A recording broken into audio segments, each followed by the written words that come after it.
cuando comprendo que no te comprenden, cuando me uno a tu soledad, cuando comparto tus intereses, cuando apoyo tu curiosidad, tu pensamiento divergente, tus ganas de remar más allá. Entonces me doy cuenta que tu mirada es tan alta como al águila su volar. De esta manera comenzamos su podcast accesible, lengua y cultura accesibles. Bienvenidos sean todos y cada uno de ustedes a su podcast Sin Barreras, un puente al conocimiento.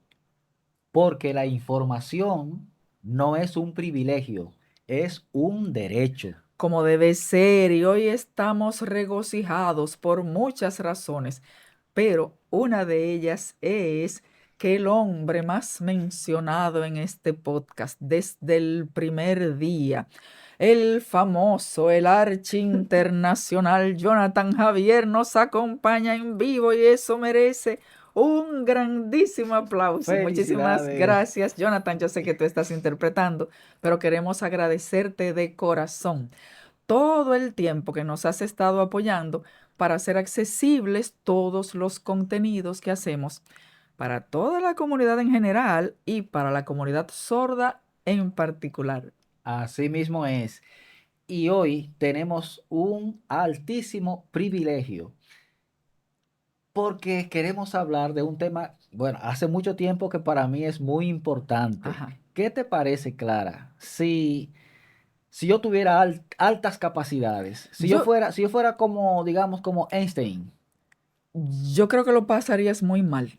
mal. Claro, porque yo me imagino que el pobrecito Einstein desde niño, supongo yo, desde niño estaba aburridísimo, la gente hablando caballá y él maquinando átomos y No, todo eso en su cabeza, no. yo pienso que no. Yo creo que si yo fuera Einstein, Ajá. estudiante en un aula, yo sería muy famoso porque estaría ayudando con las tareas de matemáticas a todos los niños y las niñas. Hagamos algo, Ya. para que tú y yo no metamos la pata hasta el ombligo. ¿Qué te parece si hablamos con una verdadera experta?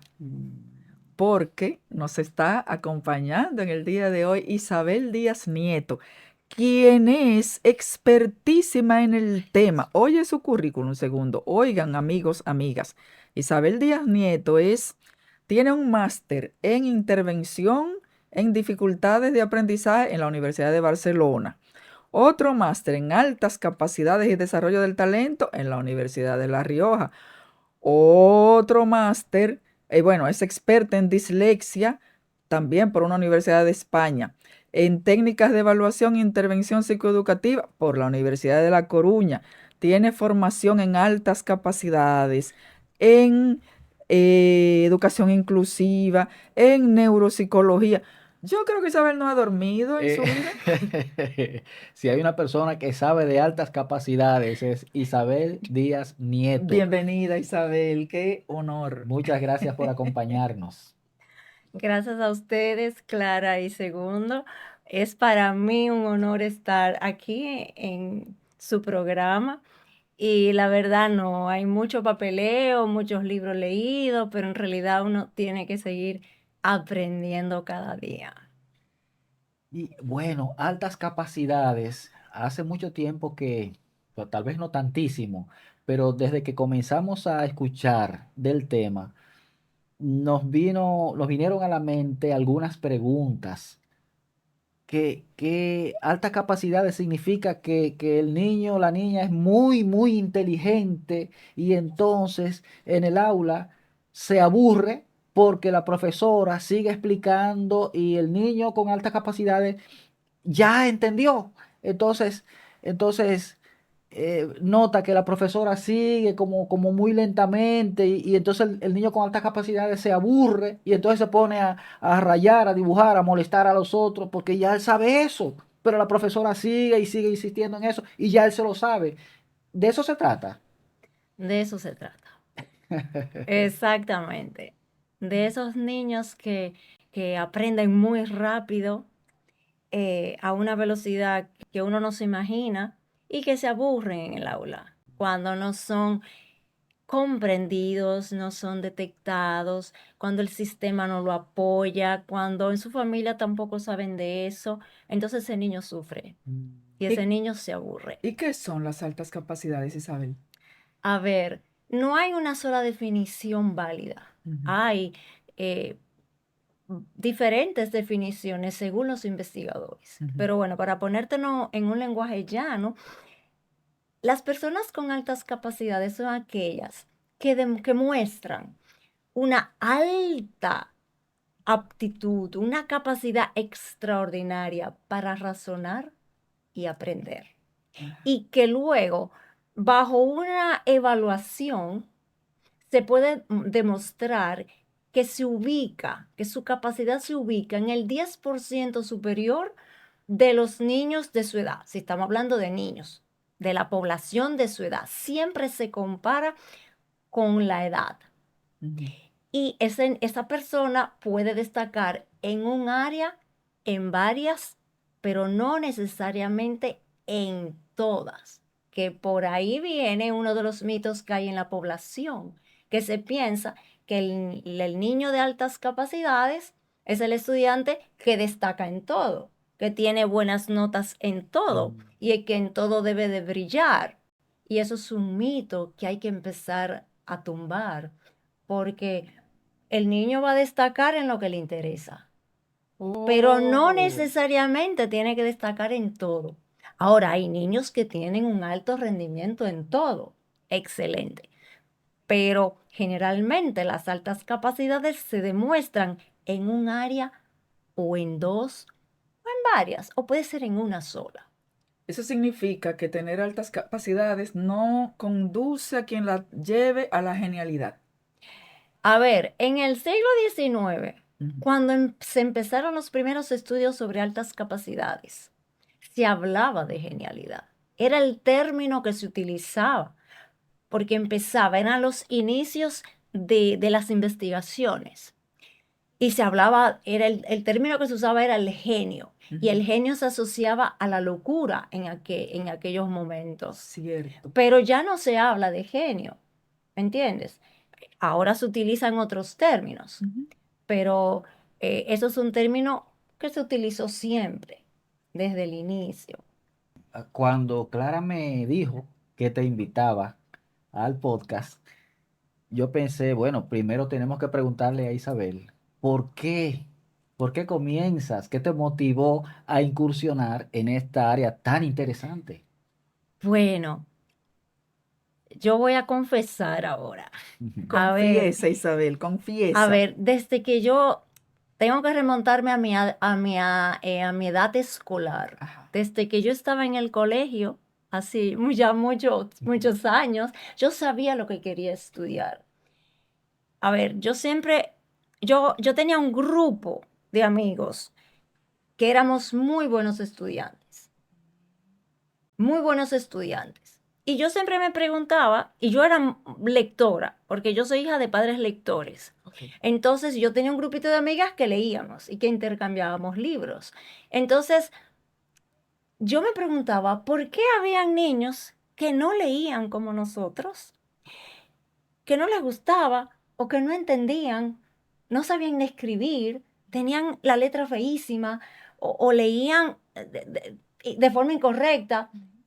Entonces yo me empecé a interesar por lo que hoy es y ha sido mi primera área de estudio y de Sí. especialización, que son los trastornos de la lectura y escritura. Ok. Desde ahí nació mi interés por la lectura. Yo dije, yo me quiero dedicar a la lectura y la escritura, a los problemas, porque hay niños que no leen y otros que sí leemos. Pero al mismo tiempo, por el mismo hecho de que yo estaba en un grupo de compañeros y de amigos, que éramos tan buenos estudiantes, que éramos curiosos, que nos encantaba investigar y aprender, me daba cuenta que habían algunos que yo no podía alcanzar, que eran demasiado rápidos. Oh. Y yo decía, ¿pero por qué? Y habían otros que quedaban rezagados. Y luego en el transcurrir de la vida, hubo estudiantes de esos compañeros que fracasaron, que desertaron de los estudios universitarios, y no tuvieron éxito como adultos. Y sin embargo, otros estudiantes que eran promedio Ajá. tuvieron un éxito impresionante. Entonces yo me decía, pero ¿por qué unos sí y otros no? Sí. Hemos podido unos y otros no. Y entonces cuando yo descubrí en uno de mis estudios el primer módulo de altas capacidades, yo quedé anonadada. Maravillada. Cuando yo era niña eso no se estudiaba, eso no, aquí no se oía, uno no sabía de eso. Y luego con los años, entonces yo dije, ya, aquí tengo yo que descubrir el por qué sucedió todo eso. Entonces he podido hacer mis análisis. Y le dedicaste media vida a hacerte una Bueno, súper experta en altas capacidades. Isabel, unido a los trastornos de sí, aprendizaje. sí, y de la lectura específicamente. Exacto, De dislexia también. Tú tienes, leí en exacto. tu currículum Sí, bastante porque la información. dislexia es un trastorno específico del aprendizaje. Ujú.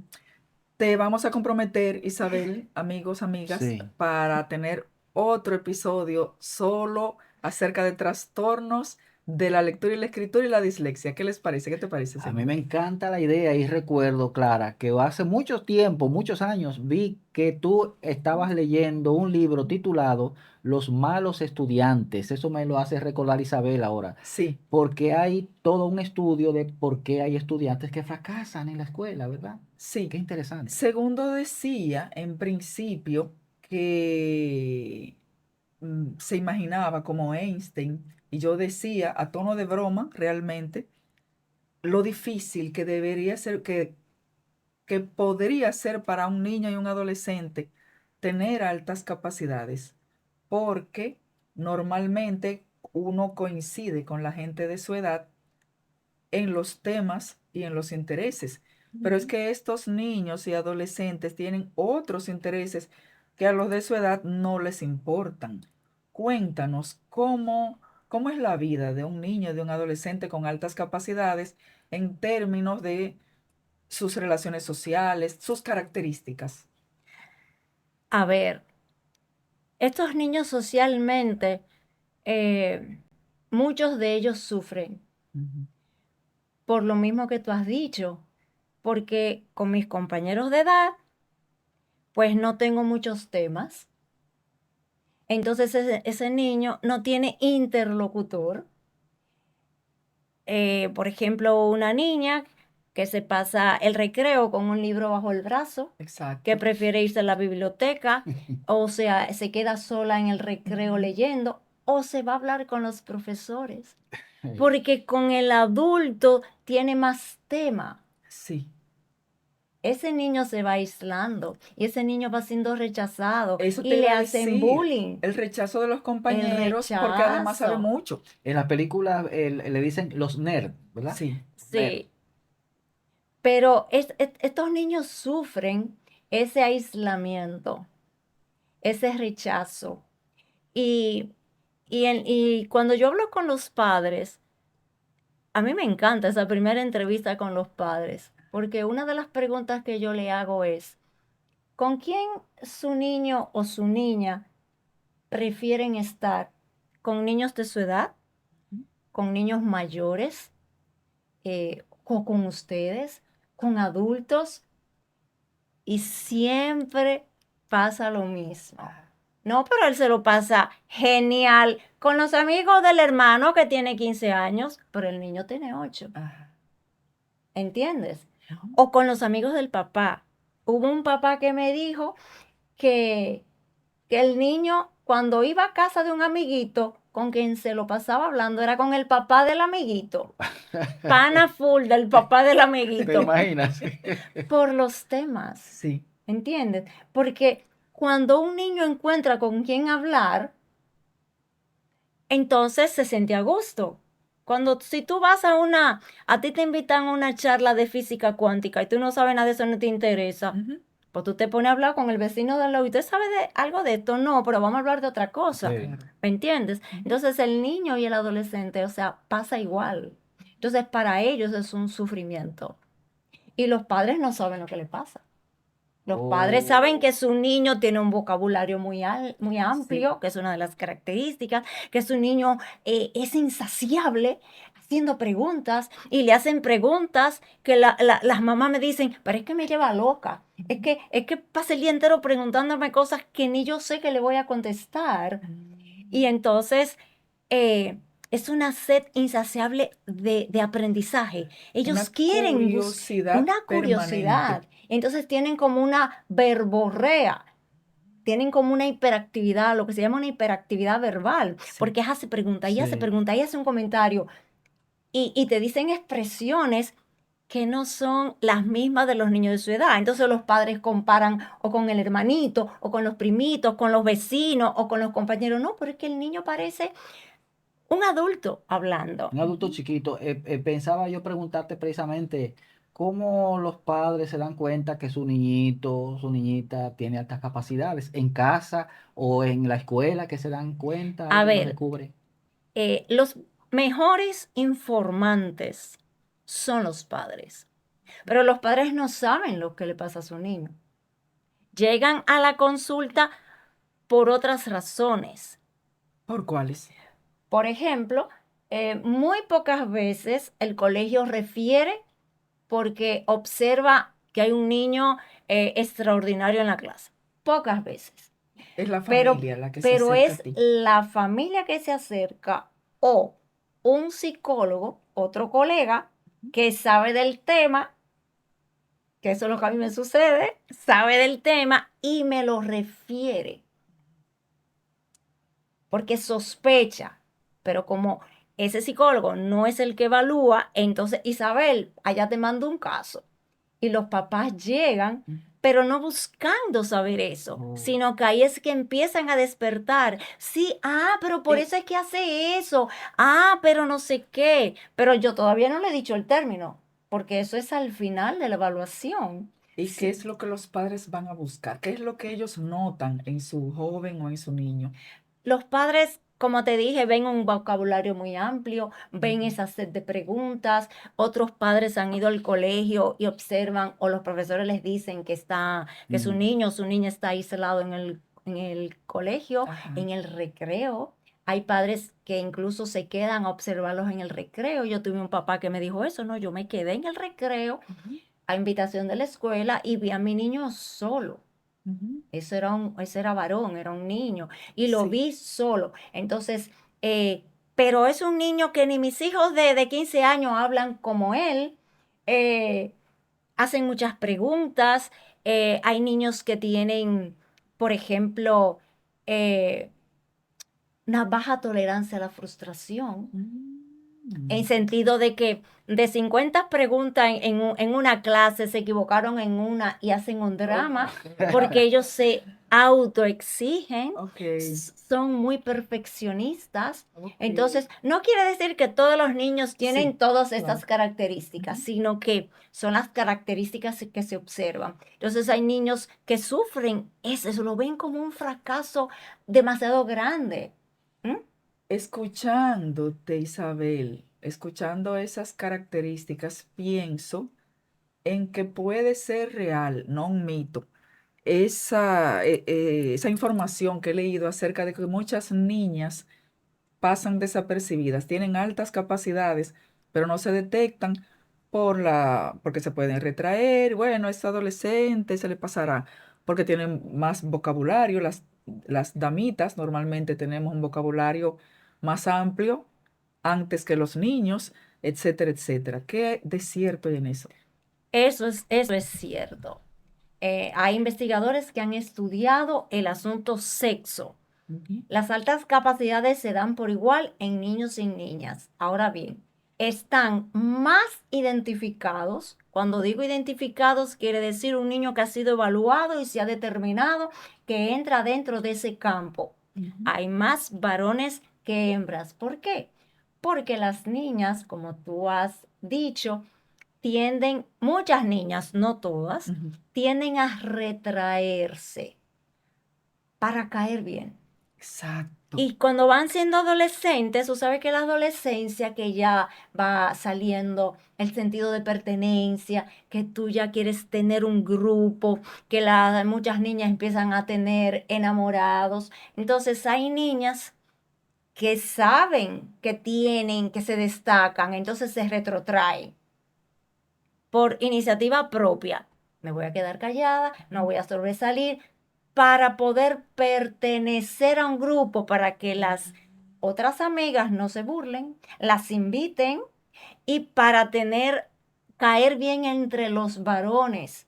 Entonces, por eso se motiva a los docentes que cuando hay niñas que se destacan en algo en la escuela, que las apoyen y que las motiven, porque ellas dejan como ocultas Sí, esas habilidades y tú sabes que las habilidades altas, los talentos que no se cultivan, se se pierden. pierden. Por ejemplo, mira, en el área matemática, tú Ujú. sabes que las matemáticas son como el miedo de todos los estudiantes. Sí, Y el profesor de matemáticas es, bueno, el profesor de matemáticas. Cuando hay niñas que destacan en las matemáticas, se les dice, cuando se dan entrenamientos a los docentes, que motiven a esa niña, que no las oculten, que las motiven a seguir desarrollándose, a que no pasa nada, que ellas tienen que desarrollar esas habilidades matemáticas. ¿Por qué? Porque en el área matemática tenemos pocas mujeres. Y el área matemática se necesita mucho en las carreras STEAM. Se necesitan muchas hoy en día. Las matemáticas, la física. sí. Y entonces, eso está estudiado. Mm. O sea, eso se da. Eso es Wow. cierto. Y también, Isabel, quisiera, en algún momento he escuchado personas que han explicado, por ejemplo, la etiología, causa del autismo y hablan de las neuronas, cuando a cierta edad infantil hay lo que se llama la poda sináptica, cuando hay demasiada, es como que al cerebro van más neuronas de la cuenta. ¿Será esa una causa Las para altas las altas capacidades. capacidades? O sea, como demasiada neurona, que el cerebro sea más grande o algo así, no, no necesariamente. He escuchado que el cerebro de Einstein no es, se vio que no era más grande que el cerebro normal, ¿verdad? A Y de ver, paso, para que respondas en la misma pregunta, si hay un origen genético. a ver, no vamos a entrar mucho en biología aquí. Eh, Hay un origen genético y incluso se habla de que eh, hay herencia. Una de las preguntas que hacemos en la entrevista inicial es la formación de los padres, la formación de los abuelos, a qué se dedican los tíos. Mm. Y casi siempre hay alguien que destaca o que tiene una formación poco común y el niño va por ahí. Entonces estos niños tienen un procesamiento diferente en su cerebro. Hay una carga con la que el niño nace, Una carga genética. una carga genética, una carga biológica. Eso se sabe. Pero ¿qué pasa? Que en altas capacidades eso no dura para siempre, que es uno de los mitos, sino que Oh. depende del contexto. Eso se desarrolla o no. El contexto quiere decir el ambiente en el que ese niño nació, la familia en la que le tocó, la sociedad en la que le toca vivir. Y por eso se habla de los niños de ambientes desfavorecidos, de niveles socioeconómicamente más bajos, de zonas rurales muy apartadas, de la pobreza, de niños migrantes con violencia, Sí. eh, que son vulnerables. Esos niños traen una carga. Pero en ese ambiente, si no son extraídos y Ujú. expuestos a estímulos, ese niño de ahí no va a pasar, Se marchita. porque el ambiente no los ayuda, el contexto no los ayuda. Ujú. Mira, hay un modelo de identificación a mí me gusta mucho el modelo de Pfeiffer. Pfeiffer es un investigador experto y él tiene, solamente voy a explicar una que viene a raíz de eso, eh, tres lentes. Él le llama las tres lentes. La tercera lente es la que voy a hablar, que él dice que hay estudiantes que no destacan en la escuela, que no, y que cuando tú le pasas pruebas de inteligencia y todas las pruebas que hay que pasarle, no destacan. Pero algo te dice a ti, tu intuición, tu ojo clínico te dice que ese niño tiene algo especial, pero no destaca. En la escuela pasa desapercibido, pero algo te dice.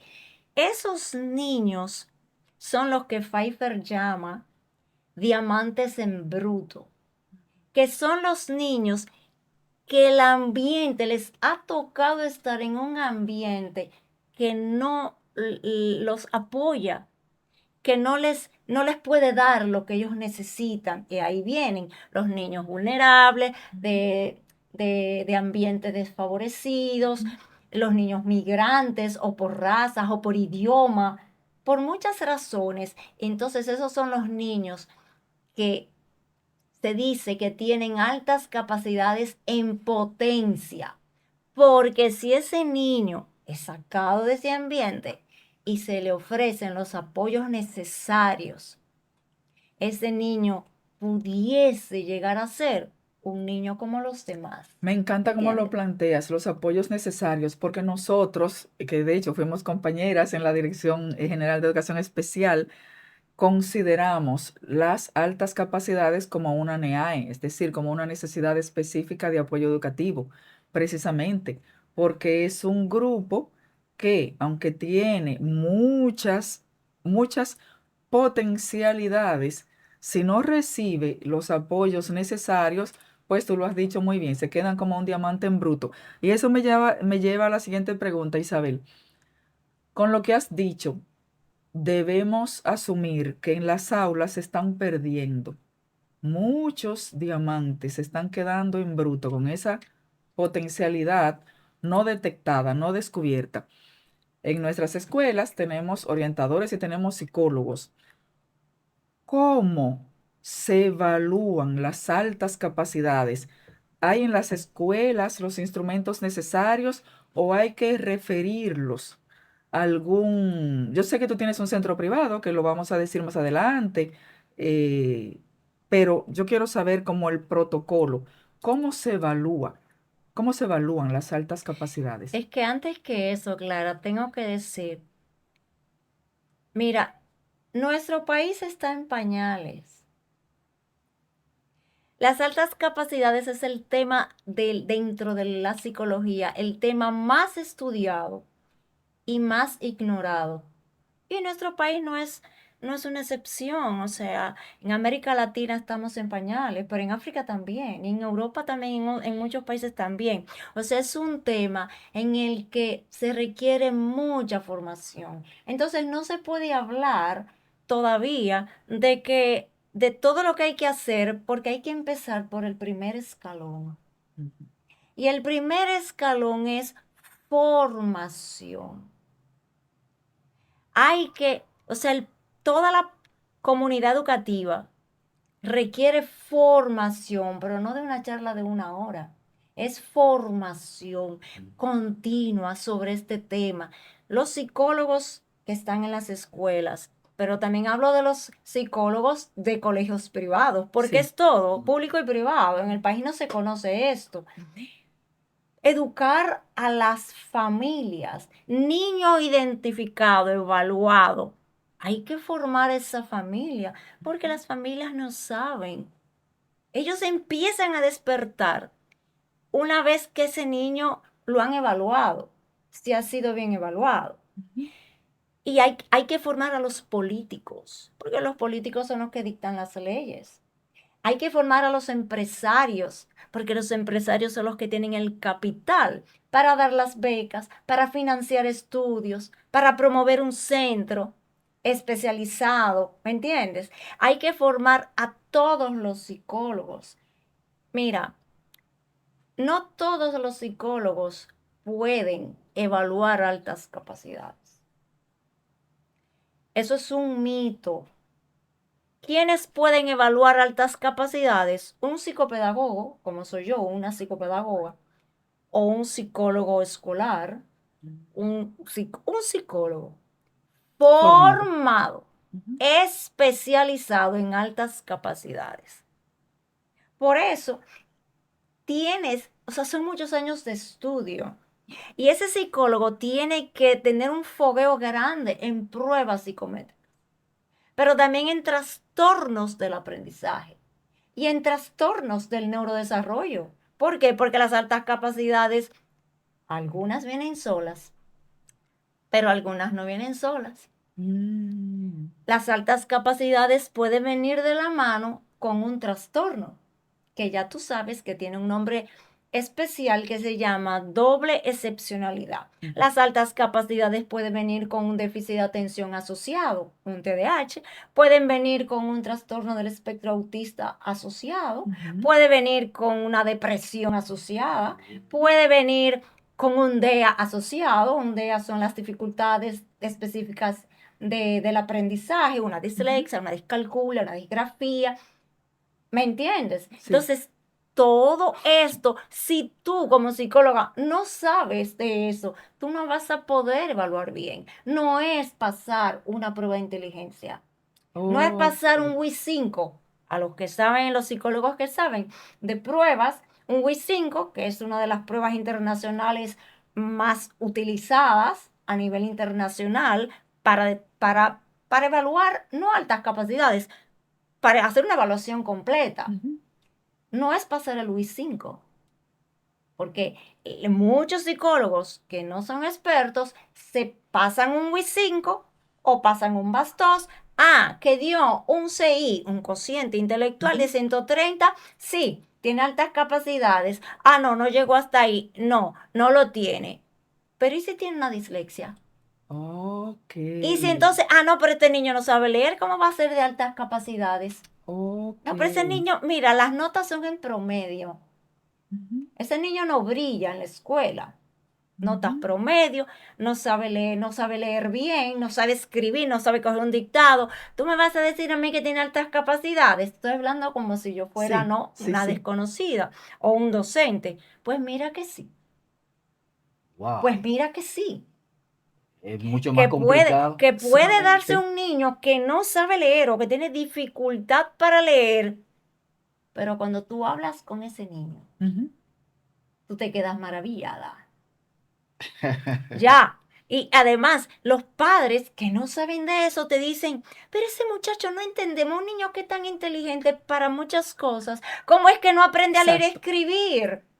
Entonces, los padres U, tampoco saben u otras lo que le condiciones, pase. porque hace rato que estoy pensando en un caso en particular de una niña, una jovencita ya, que tiene un talento excepcional para las artes, pero para todas, porque hay gente que canta, hay gente que baila, hay gente que pinta, hay gente, pero ella no, esa hace de todo.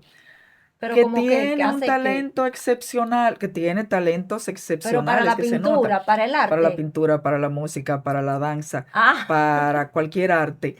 Le puede aprender cualquier área académica, pero la que quiere, la que no quiere, tres pitos le da que quemarse, sacar mala nota. Y yo digo, pero qué raro, y eso. ¿Y cuántos años tiene? O 13 años, 13 años. Jovencita. O aparenta déficit de atención. Entonces tú te quedas como en dos aguas. ¿Será, no será, será, no será? A ver, uno de los campos de las altas capacidades es el área de las artes. Los niños que destacan en pintura, en arte, y los niños que destacan en música. Ujú. O sea, eso se da. Entonces las otras áreas no les interesa. Pero cuando hay esto de que no le importa quemarse, eso hay que analizarlo. Ok. Eso hay que estudiarlo. Ujú. Porque una cosa es que sepa de todo en el área musical, pero no se destaque en ninguno. No elija un instrumento Ujú. y se destaque en ese. Ujú. Puede tocar de todo. Ujú. pero superficialmente. Sí. Lo fácil, lo Ujú. básico, pero otra cosa es que toque un instrumento, Ujú. no como una niña de 13 años, Ujú. sino como un músico ya formado de 30 años. Ujú. Esa es la diferencia, ¿me Como Bach, que entiendes? ya a los 6 años, no, Bach no, ¿cómo se llama? Mozart. Mozart, ya a los 6 años componía. Todos esos músicos fueron lo que se llaman genios. Y Ujú. Mozart es un genio de la música. Sí. Eso está ya Ujú. comprobado, ¿me entiendes? Ujú. Y muchos de ellos. Y en la época del romanticismo también, Ujú. los pintores. Y que muchos de ellos terminaban neuróticos. Ujú. Y que ahora no se utiliza ese nombre, terminaban locos. Ujú. ¿Mm? Y deprimidos. Ahí Solitarios. estaba, por ejemplo, Monet, Ujú. terminó loco, Sí. ¿entiendes? Entonces, Van Gogh parece que tenía problemas Van Gogh también. Sí. también. Entonces, en esa Ujú. época no se tenían los conocimientos que se tienen Claro, ahora, claro. pero esos eran genios. Hoy Ujú. en día también hay esas Dalí. personas muy Dalí, Ujú. hay, Isabel, algunas sí. veces he pensado, cuidado si esos filósofos de Grecia clásica y de los presocráticos también, Ujú. como yo me pregunto, ¿qué eran lo que le decían los polímatas? Que le metían mano a Sí. todo. Eh, Y esa gente, ¿qué era lo que pasaba con esa gente? En ¿Verdad? los inicios de la historia evolutiva de las altas capacidades, está eso. En la época de Platón, Sócrates, Aristóteles, ellos eran, pero, Matemática, arte, claro, música, todo. pero que yo he ahí leído empieza. que el de la Gioconda, Sí, Da Vinci. Da Da Vinci, ¿Era Vinci de era todo ese hombre? disléxico, que él tenía un rebú en ese cuaderno. Él dijo. claro, por eso te digo que es que hay que saber de trastornos y hay que saber de altas capacidades. ¿Me Ujú. entiendes? Ujú.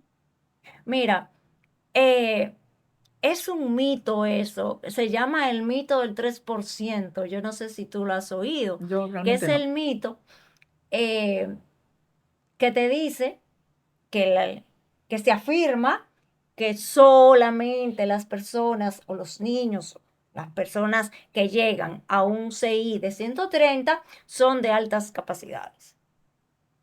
Eso significa, ese 130 significa que corresponde al 3% de la población. Lo que se ha demostrado ya que eso es falso, Ujú. porque es discriminatorio. 3% de la población es muy poco. Ujú. No todos los niños van a llegar a un 130 y sí pueden ser niños brillantes y adultos exitosos. Ujú. Y niños que tienen un 130 pueden ser unos fracasados y no descollar. Wow. Entonces eso es el mito del 3%. Ya hay autores, por ejemplo, Joseph Remsuli y Sally Reis, que han demostrado que puede llegar a un 10% o a un 20% de la Wow. población, las personas con altas capacidades. Ujú. ¿Mm? Pero todavía hay países que piensan lo contrario. Incluso en Estados Unidos hay estados que tienen como parámetro el 630. Y eso es lo que yo he leído realmente. Sí, lo cual es discriminatorio, Ok. discriminatorio. Ujú. Hay muchos estudiantes que llegan al 130 y descollan, pero hay muchos estudiantes de inteligencia promedio Ujú. que luego son niños brillantes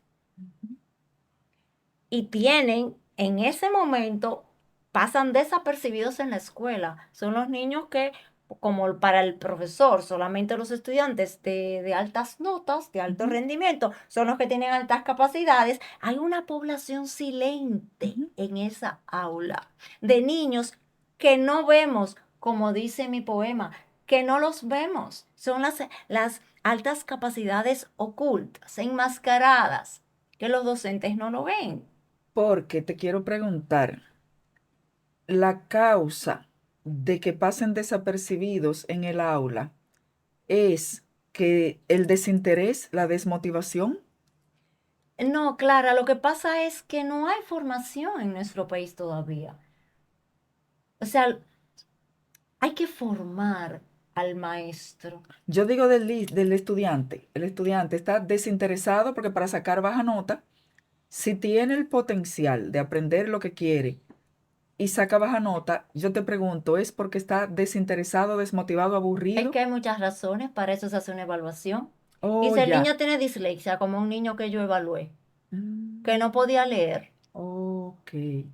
que no podía leer ni escribir bien, entonces se quedaba detrás siempre, no terminaba las tareas nunca, las actividades escritas ni lectoras en la clase, le quitaban el recreo, castigo van, castigo vienen, rayones en el cuaderno, tiene que hacer la tarea, el mensaje para la mamá sufriendo en la casa. Ujú. Pero ese niño sí es inteligente para una cosa, pero no aprende a leer. Entonces ese niño, ¿qué está haciendo? Solamente está recibiendo lo negativo. Se está viendo el déficit, porque ese niño no había sido evaluado por ninguna razón, porque no es la escuela. Muchas veces la escuela ni siquiera es la que solicita la evaluación cuando un niño no lee bien. Ah, no, tú sabes que eso, ellos van a madurar, ellos aprenden solos, hay que dejarle 3 años por lo menos que ellos van a arrancar. Eso es un mito, eso es Ujú. otro mito, no dentro de las altas capacidades, sino dentro de los trastornos. Entonces, ¿qué pasa? El niño de altas capacidades que tiene un trastorno se frustra, rechaza, no está feliz en el colegio. Detesta hacer las tareas en la casa. Es una tortura china para la madre y para el padre. Claro. Perder 2 horas haciendo una tarea porque el niño no avanza, porque el niño se le olvida, porque como es que hoy sabe leer una palabra y a los 10 minutos se le olvidó. Ujú. ¿Me Wow. entiendes? Entonces, ¿dónde están las altas capacidades? Dormidas. ¿Por qué? Porque la inteligencia no tiene que ver con la lectura. La Mm, inteligencia está aparte, no te sirve para esto. La lectura, la escritura se desarrollan en otras partes del cerebro. ok. Entonces, esas son las áreas que están inactivas. Mm, Entonces, ese niño solito no puede con el sistema estandarizado del colegio. Requiere un Que, entrenamiento exacto, especial. diferente, Diferente. diferenciado, personalizado.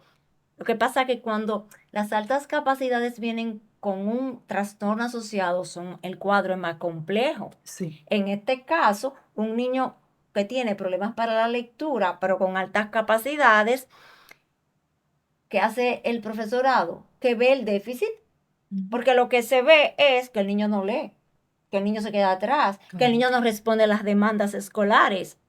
Pero alta capacidad, ¿quién está pensando? Un niño de notas medianas, Ujú. incluso algunas bajas, ¿me entiendes? Oh, wow. Entonces, Sí. Es si él difícil. mira, evaluar a un niño de altas capacidades, yo lo llamo la evaluación más fina y más sofisticada, porque da trabajo. Isabel, yo antes de venir al podcast, repasé así algunos en YouTube, algunos videos que hablan de eso, y eso mismo que tú estás diciendo, decía alguien, creo que en español, tú le das 65 evaluaciones y en cada una tiene una anotación diferente. O sea, es que es complejo el asunto. Es complejo. Por eso la persona que evalúe tiene que tener un conocimiento vasto de pruebas, pero un Mm. conocimiento vasto de dificultades A y veces un tiene que ver conocimiento. cómo se sentía el niño en ese En ese momento momento. específico. Si tenía un Claro, problema, claro. son demasiadas Son muy, variables. son muchas variables.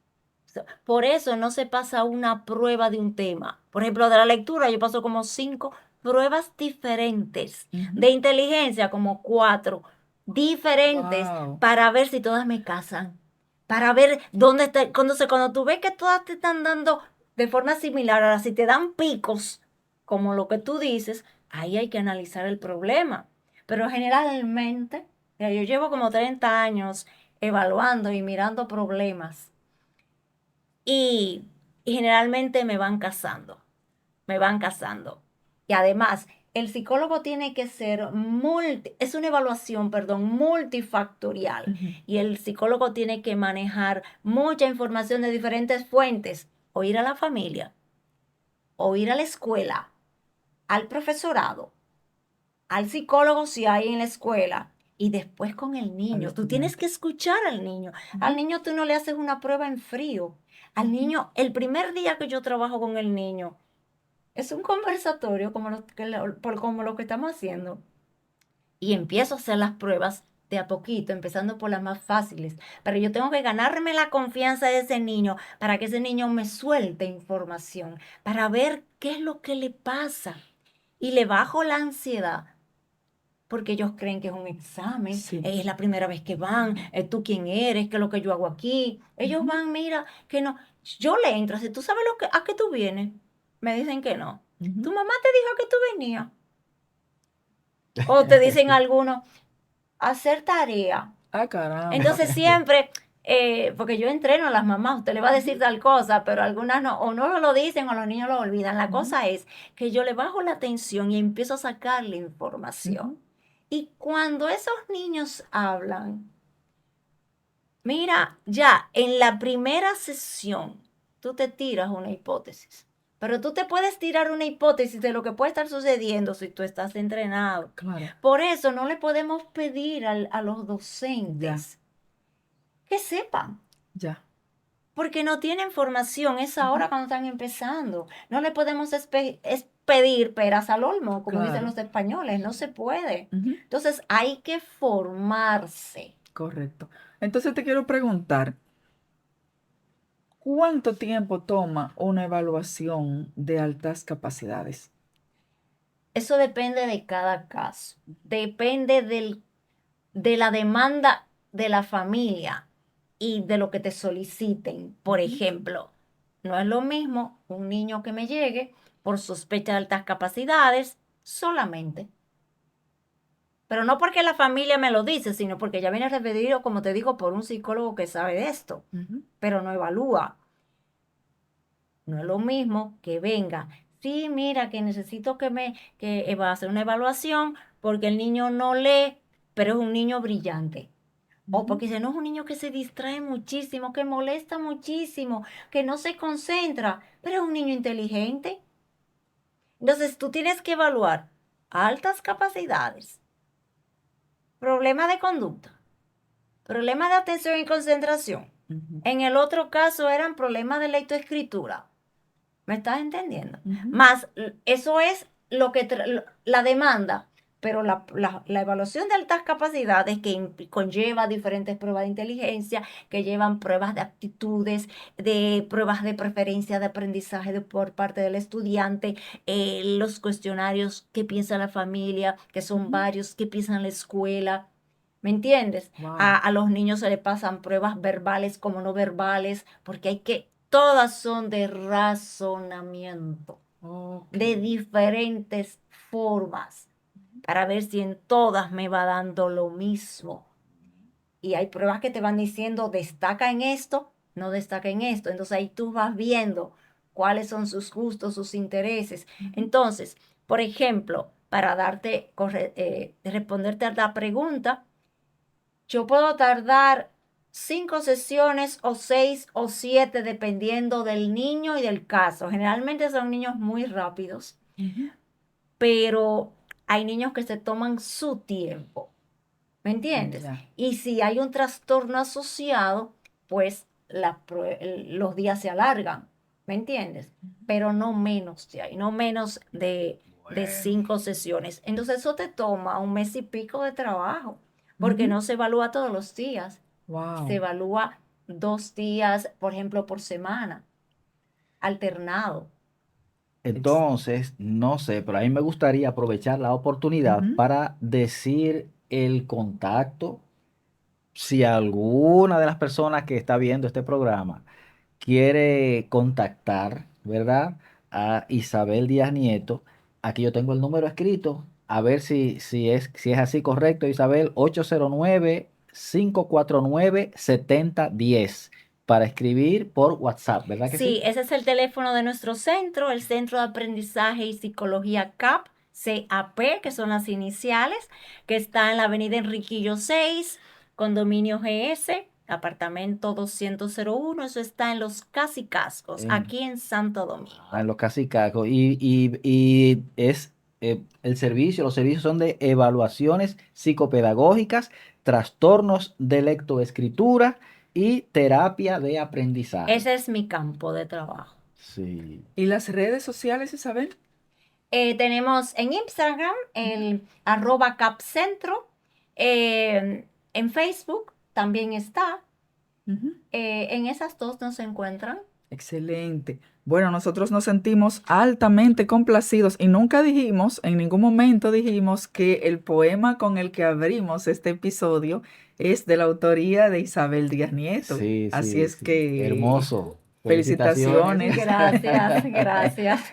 Nos pareció bellísimo, es la verdad. Y también, como dijo Clara al principio, estamos muy contentos porque está en vivo con nosotros nuestro querido Jonathan Javier del equipo que se llama Access Team, que es el equipo encargado de hacer accesible este podcast. Sí, definitivamente. Muchísimas gracias, Jonathan Javier. Muchísimas gracias, Access Team, que ustedes lo pueden encontrar al equipo en @AccessTeamRD en todas sus plataformas. Y no sé si es segundo, si tienes el teléfono ahí a la mano. No, se me escapó. Pero como tenemos a Jonathan Javier, va a ser la primera vez en la historia en que el intérprete va a hablar él solo, porque él les va a decir el teléfono en lengua de señas y nosotros nos vamos a quedar callados.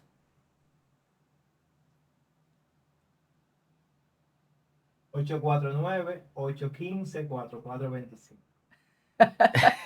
Excelente.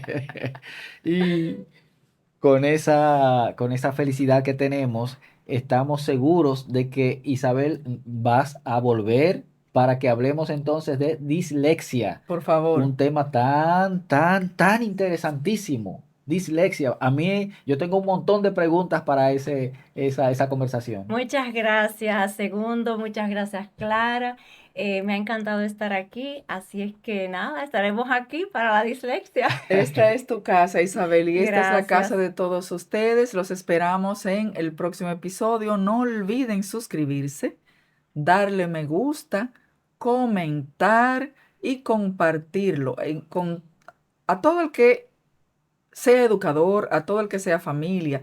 Pero un detalle muy importante, estos episodios se aprenden, estos contenidos se aprenden mucho mejor en televisión. Véalos en televisión y nos vemos en el próximo episodio.